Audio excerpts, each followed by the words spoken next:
Okay, so before we start, I want to shed some light onto the whole Channel Pup situation and what's happened and how you can help, so stick around till the end of the video as I'll have something to say then. It's All Hallows Eve time once again, and the mood is set perfectly after such a terrifying year already. Hell, Halloween came early this year for Spider-Man fans. It's been one hell of a ride. But you know what's even more terrifying? Waking up to realise that 2020 is already on its 10th month and time is slipping through my fingers, and realising how little impact we have on the universe, leaving me up till 2 in the morning.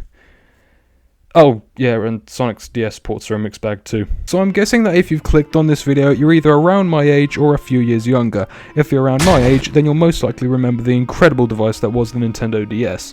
If you're too young to remember the line of DS systems, well, let's just say that you're not the first generation that realised you could play Legend of Zelda while taking a dump. And actually, we weren't either, because the Game Boy was around in the 90s, so you're third in line. The DS era was actually glorious, as it came out around the same time as the Wii, give or take, and as a result had a brilliant library to choose from. You got the classic New Super Mario Bros, Wii Sports would make its debut, Pokemon Black and White and Platinum, Rhythm Paradise was a thing. Some of the most nostalgic games for me came from this golden era. And then the 3DS got released, with its 240p camera and 4 frames a sec. Alright. Long story short, the line of DS systems had great libraries of games to pick and choose from, and this era of handhelds and consoles was also where I met the Sonic franchise. The Wii was where I played some of my earliest proper Sonic games, one including Unleashed. So, yeah, not a great start, but it hooked me nonetheless. A lot of shit is given to the Wii port of Unleashed, and it's clear to see why. Worse graphics, worse HUD layout, worse hub worlds, worse level design, worse gameplay, motion controls. I really don't need to add anything onto that. Just generally a bad experience by comparison to its Xbox and PlayStation counterparts.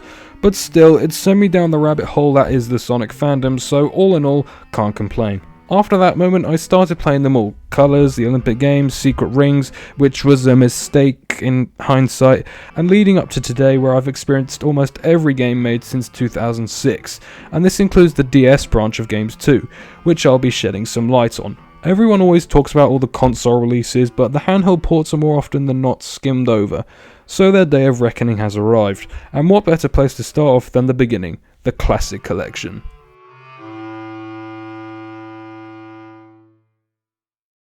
The Sonic Classic Collection is, well, what it sounds like. In it you have all the original games, Sonic 1, 2, 3, 2 and Knuckles, and 3 and Knuckles. As far as ports go, these are pretty solid. You control in practically the same way, it's got the flair there, all the corresponding levels, animations, music, it's all there, just ported onto the DS for my generation to experience. Along with the games, you've also got a mini gallery with some artwork of the OG Classic design. It's a pretty neat little package. Only thing I'd say about it is that for some reason they put the adventure iterations of Sonic, Tails and Knuckles on the cover and backside of the case, as well as the opening menu, even though this is a game filled with titles made before 2000. Bit confusing, but fair enough. He's still the poster boy at the end of the day. Other than that, there's not much to talk about with this port. Bit of a lackluster opening. Well, what's next? Oh! Sonic Generations needs no introduction really. The game that would mix classic and modern gameplay together in remarkable ways, have breathtaking revamps of classic levels and their surroundings, feature the most immaculate soundtrack with remixes and redos giving tremendous results, except Planet Wisps, I was disappointed with that one. It's a truly great love letter to the whole series. Oh, right, the 3DS version. It's a game. Yeah. Generations for 3DS is an odd one to talk about. It's so radically different from the console release that you'd be forgiven for confusing it with Sonic Rush. But what makes it so different? Well, the cover is a good place to start. Look at this. They replaced the original cover that had both modern and classic actually side by side with this, where they're two completely separate renders pasted next to each other. You couldn't shrink down the file size of the original rendered down? Off to a great start. I'm sure the budget went somewhere else.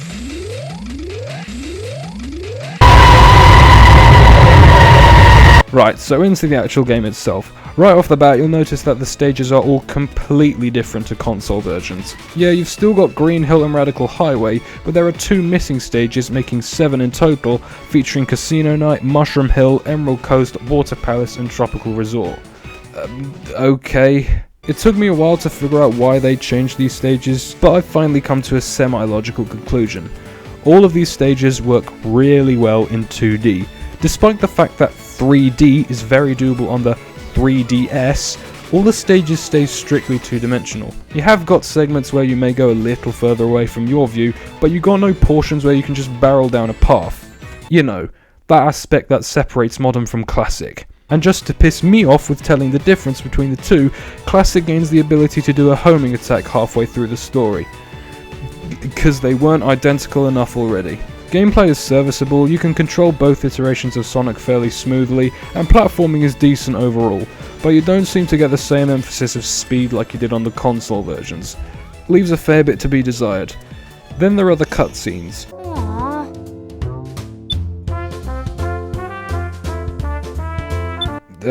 A for effort. Instead of shrinking the file size of the cutscenes down again, we're given Persona 5 dialogue exchanges as a trade-off. To be honest, I actually prefer them being this way. It makes the game feel a bit more singular, as they even changed bits of dialogue and who appears. Only Sonic and Tails are present in the whole game, which does make the whole thing feel so much smaller.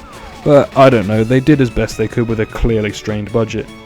With that being said though, it can be hard to tell what's going on in the cutscenes because of the limited animation sets they gave the models. A homing attack in a cutscene is apparently sliding off the screen with a blue hue fading in and out. You'll have to rely on exposition in dialogue to know what's going on, which there is so much more of in the 3DS port. It's like having Silver be the screenwriter. Then there's the collection. Honestly, not much has changed. Music, models, artwork, movies, bog standard stuff, but the way you attain these items has shifted a little bit as well. You now have yourself a missions tab with 100 challenges to complete, and they vary wildly in difficulty. One challenge you'll complete without even realising, and another you'll try over and over until the end of the century. But overall, the 3DS port is 6 homing attacks out of 10. Sonic Galaxy, Sonic Lost World. Fun fact, I only just 100% completed the game on PC very recently, and I'll say that it's better than I thought. But more surprisingly, the 3DS version isn't too much different. But yeah, it still takes place in the Gusty garden. So this handheld version actually has a bit of stuff going on inside its cartridge, a nice change of pace, as a lot of the problems that Generations had have now been resolved in Lost World. You can actually do 3D this time, platforming is satisfying, they finally shrunk down the file size of cutscenes. Actually, never mind, Persona did it better. It seems too good to be true, so what did it cost? Everything. The graphics are really not refined in this game. It's as if someone took the console port, shoved it down a digital cheese grater, reclaimed the parts and assembled them back together like some proverbial 3DS jigsaw puzzle, and that's Lost World on 3DS in a nutshell. Not to mention the FPS took a fat L with the port over.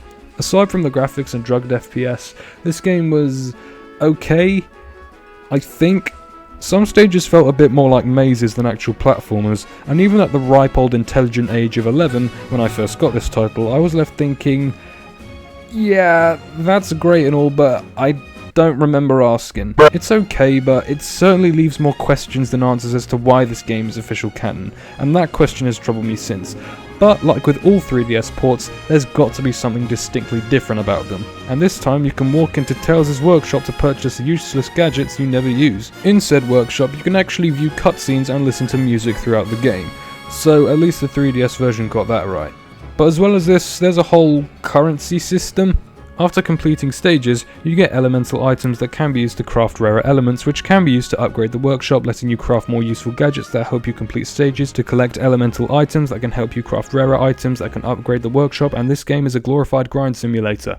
If I had to summarise Lost World for 3DS in one sentence, it would just be Collectathon masked under an intuitive platformer. 22 green leaves out of 10. Sonic Colors, I didn't get to try this one out on the 3DS, I'm sorry. I know you must be gravely disappointed, but from what I've heard, it's literally just Rush retextured with colours levels. Top-notch graphic design. So that pretty much concludes all of the in-canon games that were ported over, so hopefully I can go back to PC and... oh, for fuck's sake. The Sega All-Stars Racing series, as close to a Smash Bros. Kart game we'll ever get. So yeah, let's start off the non-canon games with these two doozies, beginning with the original. This game starts off with, ooh, an actual opening cinematic, running at 15 FPS, oh god damn it. Well, at least it beats Lost World's FPS rate. So into the actual game itself, it's pretty smooth. 60 frames a second, buttery controls, noise compression, pixelated and low poly graphics, there it is. To be fair, this game is somewhat old, still using audio samples from the bygone era of Jason Griffith, and in other aspects, it holds up pretty well. The roster of races is pretty diverse, spanning from several different Sega-owned properties, and if you've actually got any common sense, you will of course choose BD Joe simply because he's the slickest motherfucker in the whole game. The courses, while some are a bit more generic, are all quite interesting respectively, with some courses offering two routes that mirror each other so that there's no disadvantage for any racers, a concept that Nintendo would later nab and shamefully put into Mario Kart 8's actually interactive and enjoyable courses. Wow, okay, you win this one. Sega All-Stars even had challenges along with it, and unlike its competition, okay, I'm gonna be real, Mario Kart DS is fantastic, but I feel like Sega did a better job with this extra content. Unlocking new challenges feels earned as you tick off older tasks one by one. You can spend points to unlock new characters and courses, you got a license that displays all your stats in an easy access way. It's a pretty good racing experience and does give Mario Kart DS a run for its money in that regard. I do have a bit of a gripe with manoeuvring the vehicles around though, as the sensitivity is too high, making drifting more obsolete. And the drift is straight up unpredictable. You slip and slide all over the place as if it were a bloody ice rink and make a 180-degree turn coming out of it. Steering is a drawback. Okay, fine, you prevail again. But in conclusion, this game is an actually fun experience. Nice job. How's its younger brother doing?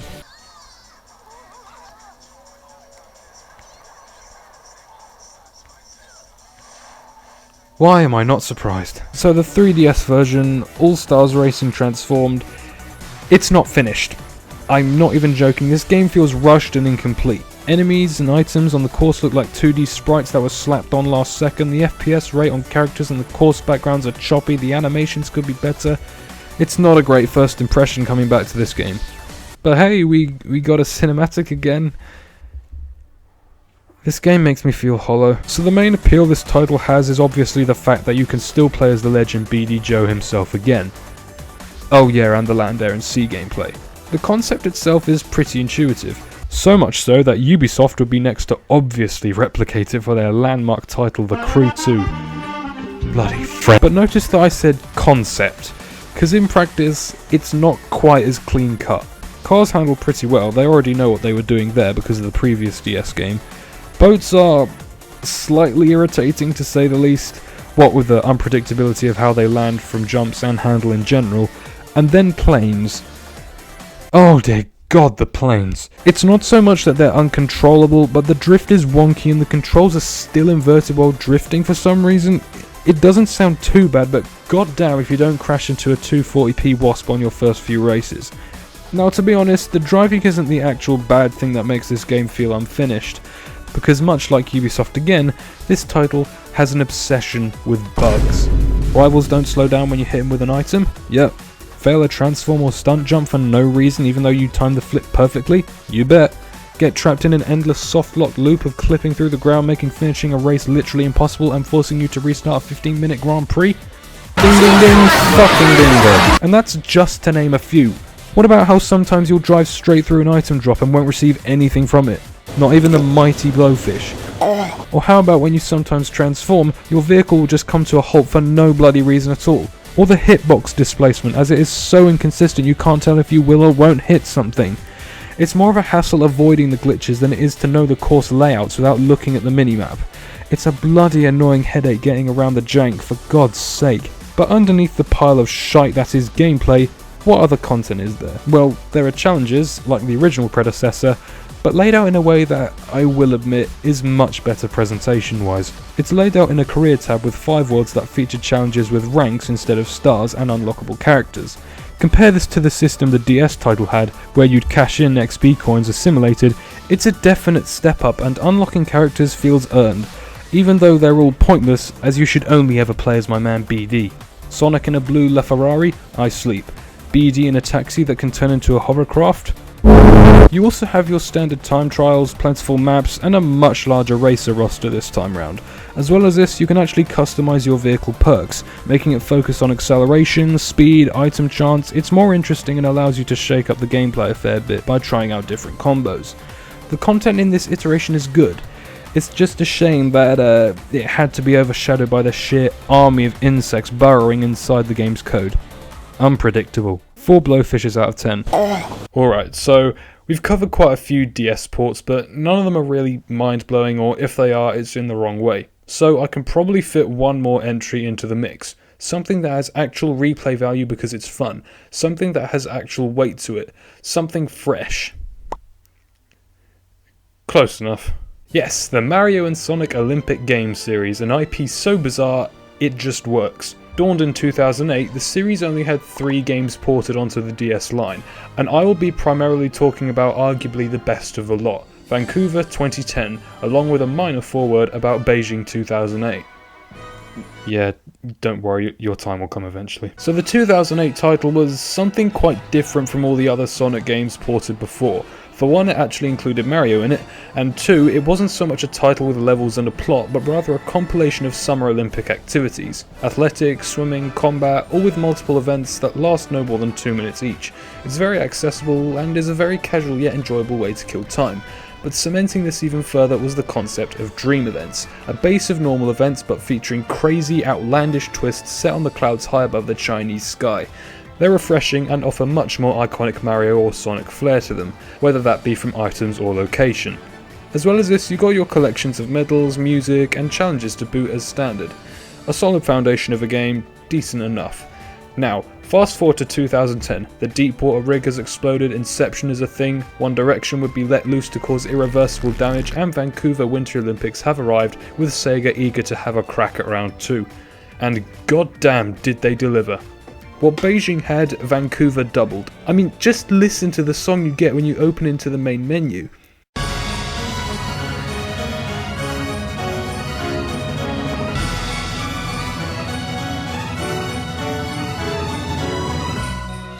That's straight up telling you you're in for a damn good ride. A whole new range of activities set in the Canadian landscapes, dripping with hours worth of content and challenge from each. Skiing, ice skating, hockey, biathlon, curling, bobsleigh, whatever you can think of, it's here. You can even change the weather of these events, a surprise for sure, but a welcome one. And then there are the dream events. Once again, these games are great twists on events that keep the game even more fresh. They even kept in the collection, unfortunately dropping the music tabs on the way. But it's a fine trade-off as we get a plethora of rewards to collect. Medals, emblems, even real-life pieces of Olympic memorabilia that gives details about their origins and history. This is glorious. But where are the challenges? In a much more interactive tucked-away game in the menu screen. Believe it or not, this game has a story mode. A fucking story mode. But it's actually not that bad. The plot is bare bones basic. Snow spirits make Canada's winter conditions, Doug and Gru take them away, and our 2 protagonists must rescue them. But you got 6 hub worlds filled to the brim with challenges, collectibles, NPCs, and content out the arse. And the challenges are all unique with boss fights too. It's all here. And of course, the dream events come in full force once again, with even more creative takes on winter events. Who's laughing now? Now, as much as I'd love to commend this game to bits, it would take too long. It deserves a video of its own. Hey, that gives me an idea. So overall, Sonic's track record with DS ports is hard to describe. A majority of the ones I've tried are mediocre reskins of Sonic Rush. Some are really creative with what they had, and others clearly were not play-tested much. So all in all, this era of games was a wild one to say the least. It's its own thing. Pick one up if you want to, but don't expect an awful lot from them besides a couple. So then, I'll see you whenever, have a good one, and a glorious Halloween. Like seriously, this month is coming in full force, holy shit. So originally I recorded this, but that's way out of date now, so I'll just do it from the top here. So yeah, I said at the start of the video that I'd do this, so I'll do it at the end. Like I said, fucking hell. So basically what happened was Channel Pup got hacked in the early part of October by some East Asian hacker group that was basically playing as if they were Filmora. The site that they linked was very, very close to what the actual content on the actual website was like. Only difference was the URL, which a lot of people would miss. I'd probably miss that unless I was really just aware, but I mean, I don't expect to get any sponsorships for a long time, if at all. So yeah, but anyway, it's a shitty situation. So he then couldn't log into his account, and basically it bricked his computer. This virus that he got from doing the sponsorship also completely fucked over his laptop. It shut off, and yeah, it just made him stationary for a few days. So, but that's been fixed now because his channel is back up and running after 4 days, which is fantastic from Team YouTube for it to be up and running in 4 days again. The laptop that he's got has been funded again by a guy called K.N.U.C.K.L.E.S, who started a Patreon to get his laptop paid for, basically, since he'd be strapped for cash right now, and that's exceeded his thing, so that's pretty damn good. So overall, the situation could have gone a lot worse. I've seen this sort of shit happen before, so it could have gone down a much worse path, but in the end, it's come out okay, but that doesn't mean that you should stop supporting him just because it's all over. So I'd still recommend that you go and support his Patreon, even though his laptop has been funded. Still support him in any way you can, since he's probably going to be bigger than I ever will be. So yeah, support him on Patreon, and be aware of these sort of scams and these hackers that could come and just ruin everything. So just, yeah, be aware, go fund him, and I'll see you soon.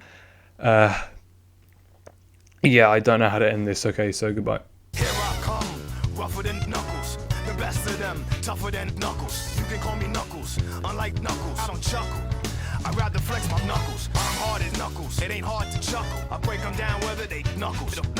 Unlike Knuckles, I'm independent since my first chuckle. First Knuckles, still the Knuckles, then no Knuckle chuckle.